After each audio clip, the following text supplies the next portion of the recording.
Hi everybody, Al Bernstein here with another one of my quick hits videos. And on this one, we're going to do one of our flashbacks.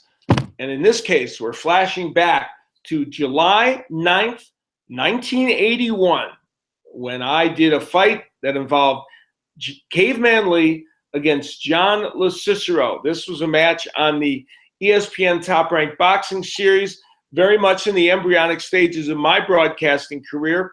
And the interesting thing is this fight shortly, and when we hit January, we'll be celebrating its 25th anniversary. And it is a fight that turned out to be a cult classic on a series that was kind of a cult classic, the ESPN Top Rank Boxing Series. And it featured these two fighters, William Caveman Lee on the left of your screen, and John LoCicero. And both these men were kind of at comparable stages of their career in some respects, although LoCicero was more of the journeyman at that point, but still was a guy that many considered to have a chance at some stardom in the middleweight division.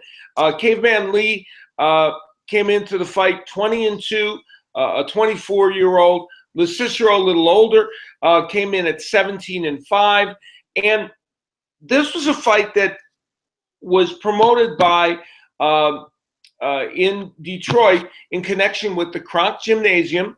Manny Stewart, the trainer of Caveman Lee, we were going on our Top Rank Boxing Series. We were going to that once a month, going to Detroit to do fights that involved fighters from the Kronk stable, and Caveman Lee was in fact one of those fighters from the Kronk stable. Now, back in 1981, when I was, as I mentioned, in my embryonic stages of my career, well, I looked a little different than I do now. And not only was the ESPN mic flag also a little different, but I had a little bit more hair, and I was just a tad younger back in 1981. But it was... and it was a terrific time for me as a broadcaster, stepping in to do that kind of fight and do that series, which was very, very exciting.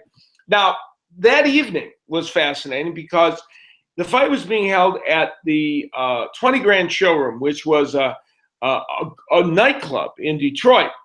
And about 2,500 people packed this arena, or this nightclub, which, by the way, had no air conditioning. So it was July in Detroit. The humidity was sky high, and the temperatures were high. And here we were doing boxing. Well, Caveman Lee and John LoCicero engaged in a boxing match that, while it was exciting all the way through, featured one round, the final round of the fight, the fifth round, in which they provided more action in one single round than you normally see in a whole fight. Caveman Lee knocked down John LoCicero and looked for all the world like he was going to win the fight. LoCicero barely beat the count. Barely beat the count. Caveman Lee came in to finish him off, and LoCicero landed a booming right hand that stunned Caveman Lee.